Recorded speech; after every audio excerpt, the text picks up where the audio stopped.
here with Chris at Last Chance Ranch, and I'm going to ask her 7 questions. So, what would you like pet owners in the Lehigh Valley area to know about you? Our organization was established in 1998. We originally started out working with just rescuing horses. In 2005, we got involved with other animals because of Hurricane Katrina. We helped out with some animals down in Hurricane Katrina.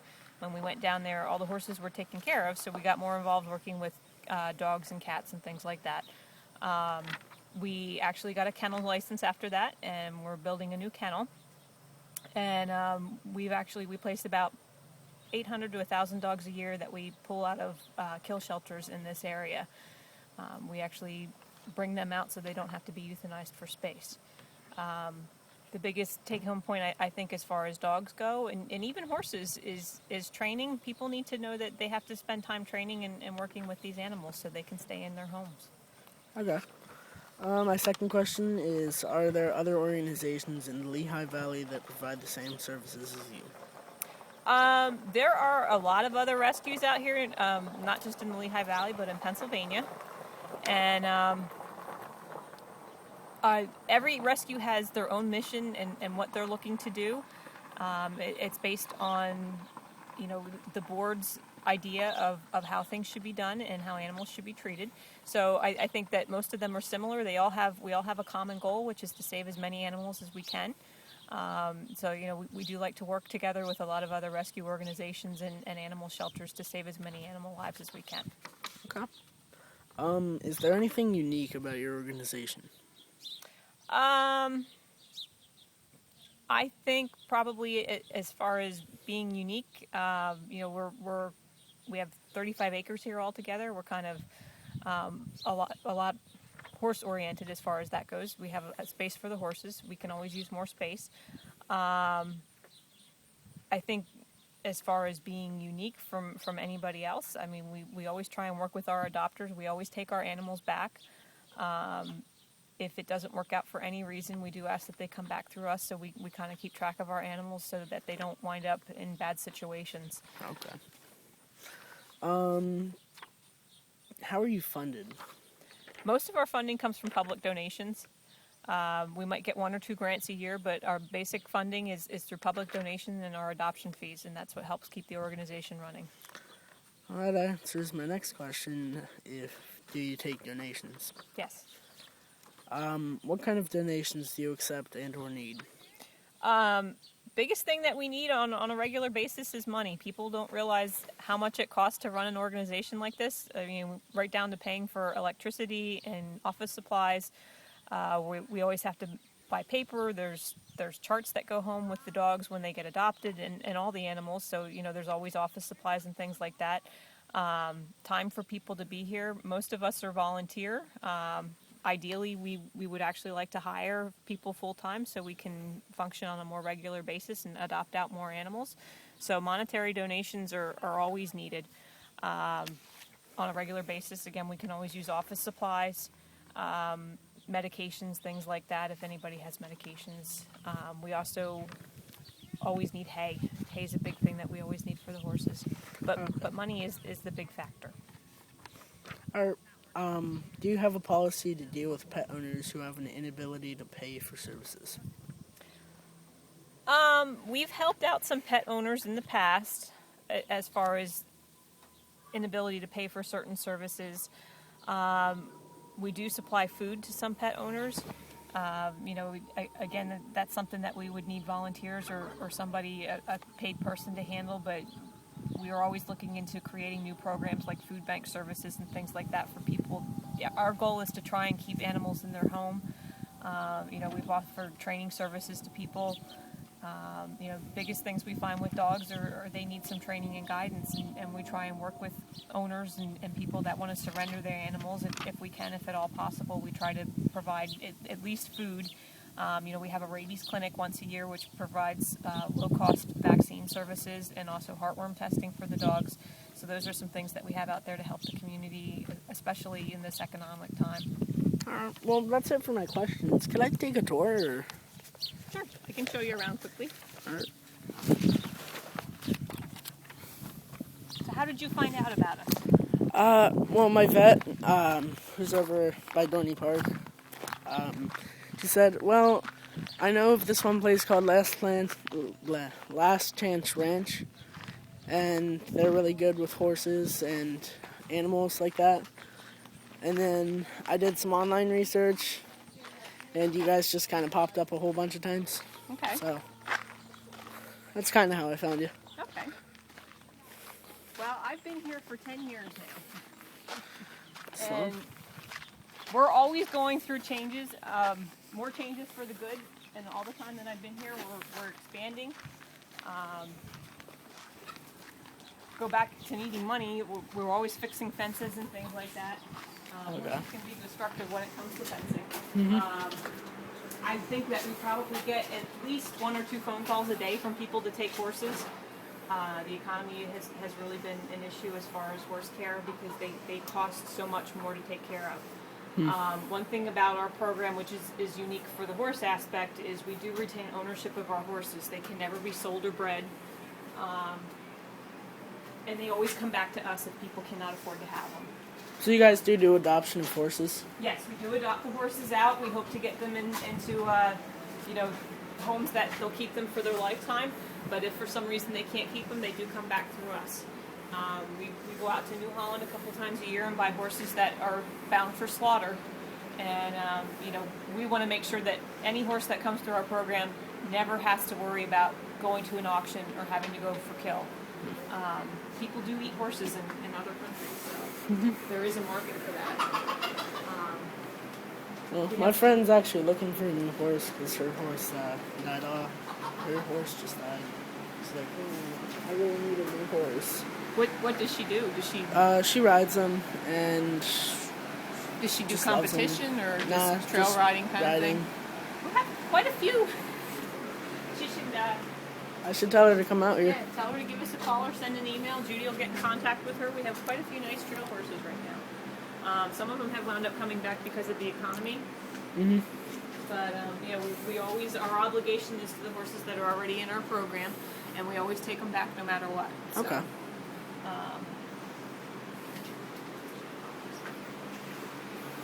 Actually, let me see if this is Cheyenne. She just had a baby a couple weeks ago. That's her baby Lakota. She came from a gentleman that he has to have his place up for sale. He had some health issues, and his stallion got out and bred all his mares.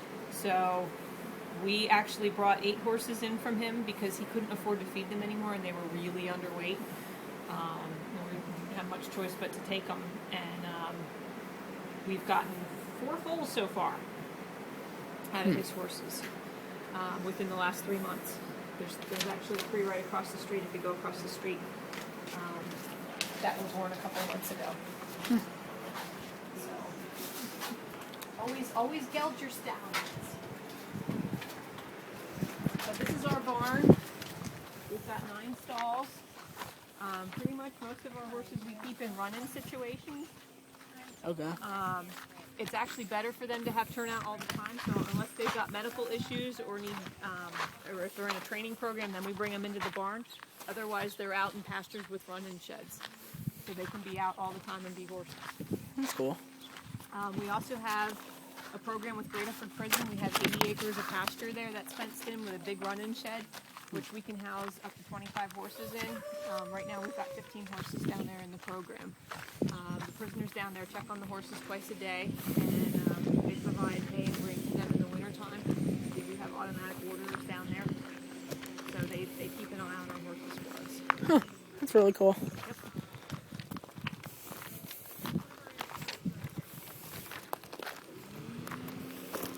Any other questions that you have about anything? No, I don't think so. Across the street, we've got 25 acres. Most of it's fenced in for the horses, but we also have our dog kennel over there. We are about a month away from going into our new kennel. Come here, baby girl. So we're finishing up on that. We had a campaign to help finance our new kennel. We still need some more finances for that to help finish it. Right now we have a loan which we need to pay off. so we can get into the building. But we have a temporary kennel in this building here. We had to put the final kennel back. This building's too close to the road for the township, but they allowed us to temporarily use it until we could build the new kennel. Okay. But we do get a little bit of everything. I'll show you over here. We've got goats. We've got a potbelly pig. We even have an emu that came out of Philadelphia. Wow. He was a stray in the park in the city. So we do get a little bit of everything. So, do you guys, would you say you have a lot of dogs, or? We do. We can have up to 36 dogs. And we have about 10 or so in foster homes at any given time. So, as soon as we get dogs adopted out into homes, we go down to the shelter and get more. We usually adopt out about at least 10 dogs a week. That gives us space so we can take a trip down to, we work pretty much with Philadelphia Animal Control. They can bring in over 100 animals a day, unlimited animals. Wow. And they don't have a choice but to euthanize, mostly because of space. So if they run out of room, it doesn't matter how good that dog is. If they don't have a rescue group that can take it, they have to euthanize it. So they do work with a lot of rescue groups. We've been working with them for several years now. And, we try to get down there at least once a week, but all that is dependent on how many adoptions that we do.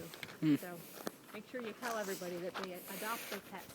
Don't go out to pet stores and things like that. We have some goats. We've got donkey. I like the goat on top of the little building there. One thing to keep in mind, goats climb on everything. Is it true that they eat everything too? Yes, they will. Even if it is not good for them, they'll still eat it. So that's one thing you have to keep in mind for goats. Probably in the shed. We do have a potbelly pig that's out here with these guys too. The emu should be floating around here too.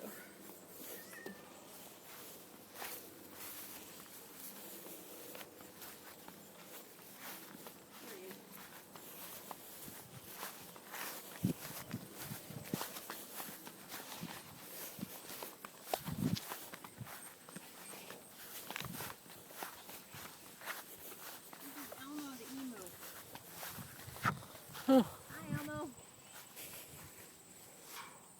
Elmo was picked up by Philadelphia Animal Control walking in a park. And they contacted all the local zoos and asked if they were missing an emu, and they said no, and they didn't have any room to take him, so they asked if we would take him. He obviously has been raised by people. He's friendly. He's social. They were able to put actually a leash right around his neck, and he hopped right into the van and rode to the animal control facility.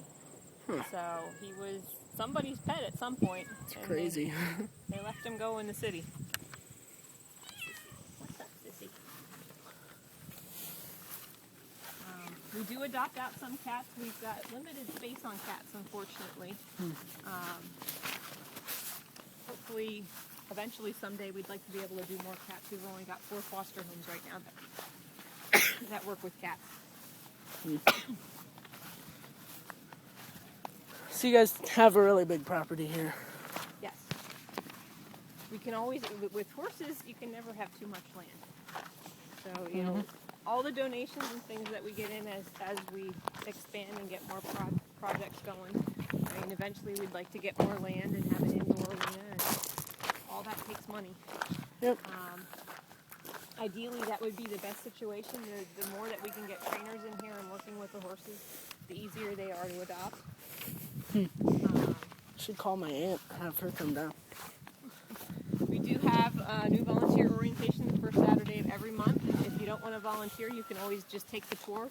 Talks about volunteer opportunities and what we do here, and then they give you a tour of the facility. Are those puppies, or are they just small dogs? Some of them are puppies. Some of them are just small dogs. These are our moms and babies. These all came from that same gentleman. These guys are about 3 months old. Wow.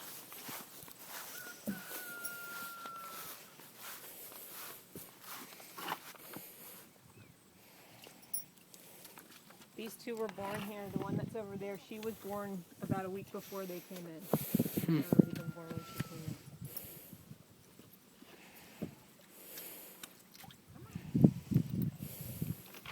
racers. These are some of our dogs that we have for adoption. This is Meatball. She's a puppy. Hi, Meatball.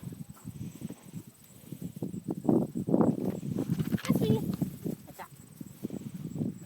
They're all muddy. Are you playing in the mud?